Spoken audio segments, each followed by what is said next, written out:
Bon bah les gars, je crois qu'il va falloir se bouger, le TPE est pas tombé du ciel.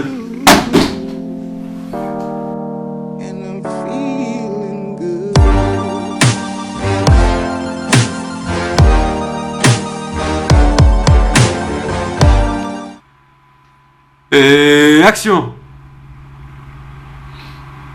Attends quoi, ça tourne? Bonjour et bienvenue à tous dans l'émission du jour. Donc nous nous retrouvons aujourd'hui comme d'habitude avec Mehdi au carré. Non. Donc aujourd'hui on va parler d'un sujet assez controversé qui fait assez polémique ces temps-ci, donc l'origine d'un peuple. C'est parti. Qui ne s'est jamais posé ce genre de questions? Qui suis-je réellement? Suis-je africain, européen, asiatique? Est-ce que je descends de glorieux combattants, de vikings ou encore d'empereurs? On n'a jamais eu de réponse pertinente à ces questions. On s'est toujours contenté des données historiques, mais aussi des idées répandues pour pouvoir s'identifier dans la société, de là à se créer des fantasmes. Mais il est désormais devenu possible de retracer les origines d'une personne ou d'une population en entier grâce aux avancées génétiques, ou encore la science pure et dure. Et c'est à nous de voir si ces résultats peuvent arriver à contredire les idées reçues et les fantasmes répandus dans les sociétés de nos jours. Donc aujourd'hui, on va se pencher sur le cas du peuple tunisien qui lui non seulement s'identifie, mais est aussi considéré par tous comme étant un peuple arabe. Mais est-ce vraiment le cas? L'histoire et la culture nous disent oui, c'est ce que nous prouve un sondage que l'on a réalisé sur 69 personnes. En effet, on constate que les Tunisiens s'identifient majoritairement comme étant arabes, et ce pour plusieurs raisons, notamment par la langue, qui comme le stipule les premiers mots de la Constitution, est la langue officielle de la Tunisie. Ou encore la religion, c'est ce qui nous rapproche le plus des peuples du Moyen-Orient. L'islam est vraiment intrinsèque à la culture arabe, plus de 98% des Tunisiens sont musulmans. Et pour finir, il y a tout le tralala culturel, les habits et les nourritures traditionnelles, et tous ces éléments font que les Tunisiens se considèrent comme étant arabes. Mais ces croyances sont-elles réellement légitimes? Nous allons donc voir si la science est du même avis. Mais comment retracer l'origine d'un individu? Oh, mais c'est facile, il suffit d'analyser le patrimoine génomial d'un individu comprenant 1300 bases, puis démarrer le séquençage. Attends, quoi? Mais comment retracer l'origine d'un individu? Oh, mais c'est très simple! On va commencer par se calmer. Revenons donc à la base du sujet. Qu'est-ce qui caractérise une personne et qui nous permettra donc de retracer ses origines? Chaque personne possède un patrimoine génétique qui lui est propre et qui englobe l'ensemble de ses caractéristiques génétiques. Il s'exprime sous forme de l'ADN, qui est donc le support universel de toute l'information génétique et est présent dans toutes les cellules du corps. L'ADN lui est issu du brassage des gènes paternels et maternels d'une personne, tout comme leurs parents qui eux portent l'ADN issu du brassage des gènes de leurs parents à eux, et ainsi de suite, ce qui rend le retraçage par ADN nucléaire quasiment impossible, vu qu'une personne de nos jours ne possède qu'une infime partie de l'ADN d'un ancêtre lointain. Néanmoins, il existe chez l'être humain des outils qui vont nous permettre de retracer nos origines, l'ADN mitochondrial et le chromosome Y. La particularité de ces gènes, ils sont inchangés dans le temps, ou presque. Commençons donc par présenter ces outils qui eux sont des prérequis pour pouvoir comprendre les méthodes de retraçage de l'ADN. L'ADN mitochondrial est propre à la mitochondrie, un organite clandestin qui se situe dans le cytoplasme de la cellule humaine et qui a son propre ADN, l'ADN mitochondrial en question. Cet ADN un peu spécial est principalement utilisé pour une seule raison. En effet, contrairement à l'ADN nucléaire, l'ADN mitochondrial est entièrement retransmis de la mère à ses enfants. L'homme ne le transmettant donc pas, cet ADN ne subit aucune division et est donc entièrement conservé à travers le temps. L'ADN mitochondrial sert donc à retracer la lignée maternelle. Le chromosome Y est lui aussi utilisé au vu des similarités qu'il présente avec l'ADN mitochondrial. Donc c'est le chromosome sexuel qui détermine le sexe d'un individu. La mère ayant deux chromosomes X et le père un chromosome X et un chromosome Y, si l'homme transmet son chromosome X, l'enfant est alors une fille, et si l'homme transmet son chromosome Y, l'enfant est alors un garçon. Il s'agit du seul chromosome différent entre l'homme et la femme, il n'est transmis que aux hommes de père en fils, contrairement à l'ADN mitochondrial, qui lui est présent chez les hommes sans qu'ils ne le transmettent. Il sert donc à retracer la lignée paternelle. Alors juste une petite parenthèse pour info, des études effectuées sur différents échantillons de personnes autour du globe ont prouvé que l'on descend tous de deux ancêtres communs. L'Ève mitochondriale pour la lignée maternelle, qui a vécu il y a à peu près 150 000 ans en Afrique, et l'Adam Y pour la lignée paternelle, qui a vécu aussi en Afrique mais il y a à peu près 50 000 ans.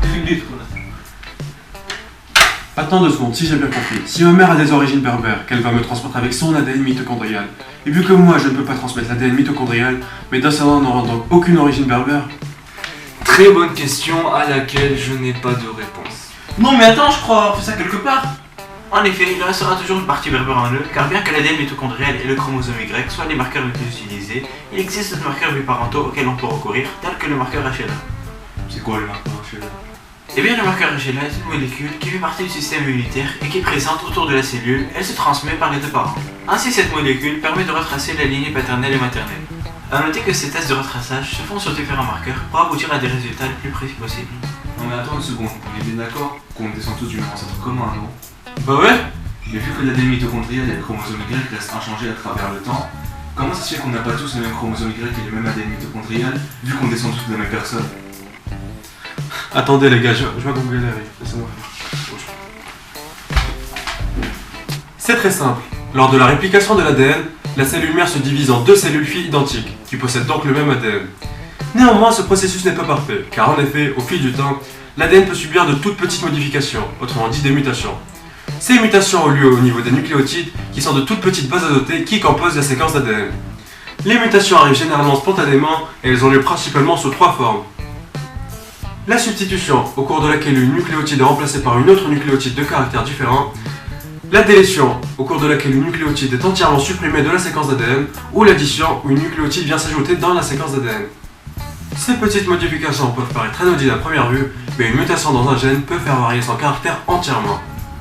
En effet, imaginons que l'Adam Y, qui est notre ancêtre commun le plus ancien, ait eu deux fils, et que l'un de ses fils subit une mutation au niveau de son chromosome Y.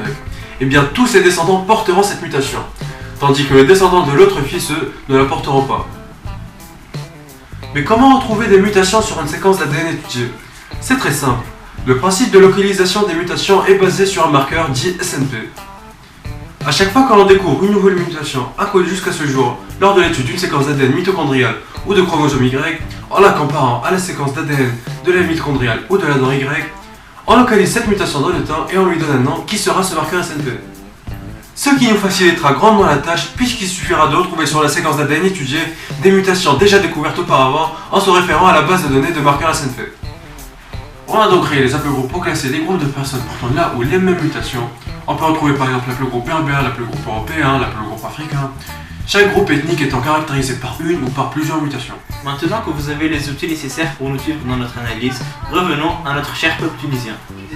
Un laboratoire de génétique effectue des analyses sur différents groupes de population en Tunisie et voici les résultats obtenus. Nous voyons dans cette carte que les populations étudiées en Tunisie présentent de nombreux et différents haplogroupes. Nous pouvons en conclure que les Tunisiens sont très diversifiés et sont loin d'avoir une origine unique. Mais qu'est-ce qui explique cette diversité? Pour résoudre ce mystère, creusons au plus profond et voyons ce que nous dit les migrations d'antan, c'est-à-dire la préhistoire. Les études sur la période néolithique nous disent que différents peuples se seraient rencontrés en Tunisie, et le premier cas fut lorsque les Capsiens seraient venus de l'Est et auraient croisé les Ibéro-Mauriciens en arrivant dans le Grand Maghreb. Voici donc une illustration pour vous expliquer comment des migrations peuvent avoir un impact sur la génétique d'une population. Voici donc notre situation initiale. Dans un temps 1, on a deux populations 1 et 2. La population 1 est exclusivement caractérisée par l'allèle A et la population 2 est exclusivement caractérisée par l'allèle B, un allèle étant des différentes versions d'un gène. Puis à un moment de l'histoire, une partie de la population 1 portant l'allèle A va migrer vers la population 2, ce qui va faire varier la fréquence des allèles au sein de cette population, comme nous le montre ce schéma. Puis à un moment de l'histoire à un temps T2, ces deux populations vont muter. La première population, qui était exclusivement composée de l'allèle A, va donner naissance à une allèle 2.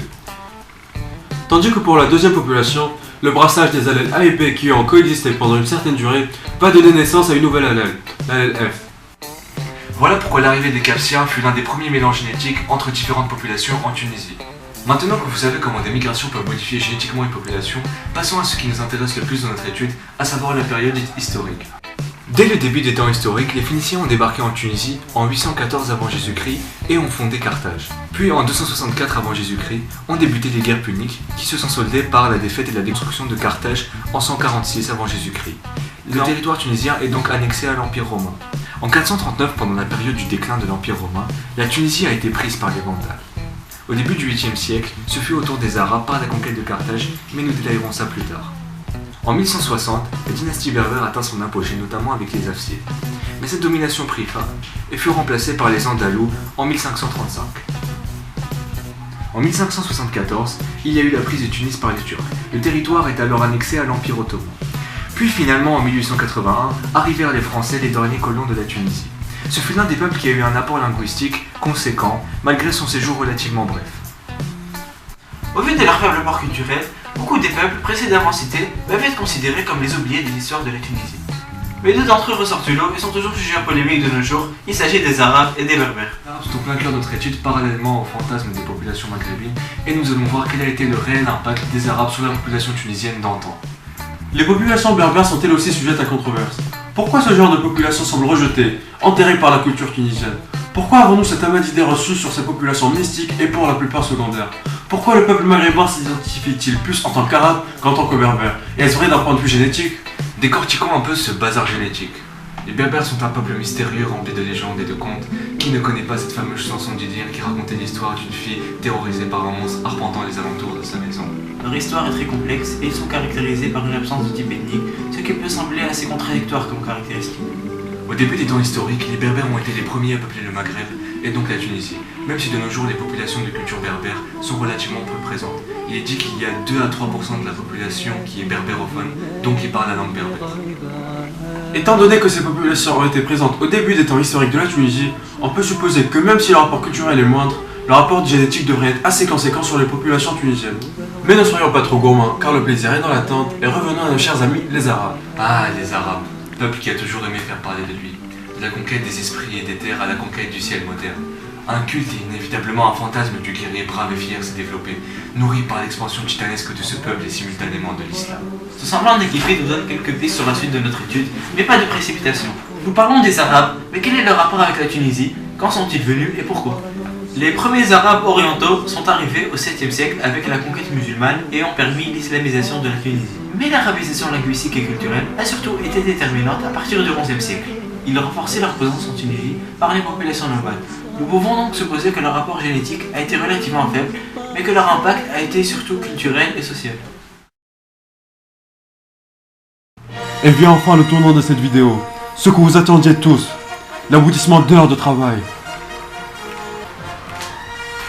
Ah, vous avez vu?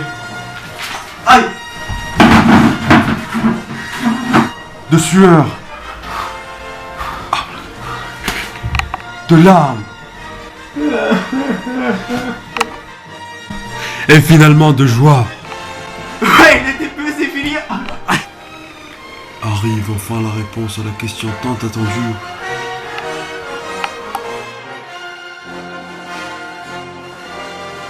Les Tunisiens sont-ils vraiment arabes?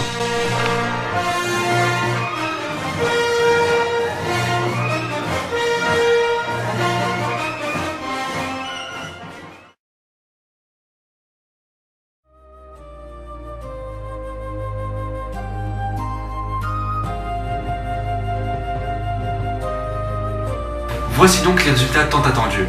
En se référant au chromosome Y et donc à la lignée paternelle, les Tunisiens seraient en moyenne à 57% berbères, 17% arabes, 16% subsahariens et 10% européens. Tandis qu'en se référant à l'ADN mitochondrial et donc à la lignée maternelle, les Tunisiens seraient en moyenne à 55% européens, à 34% subsahariens et uniquement à 3% arabes et 8% berbères. L'air de rien, ces études détruisent l'idée générale que se fait le peuple tunisien et plus généralement maghrébin. Nos suppositions sont donc confirmées. L'apport des Arabes est beaucoup plus culturel que démographique. Et comme le disait Ibn Khaldoun, les Tunisiens ne sont pas arabes, ils sont arabisés.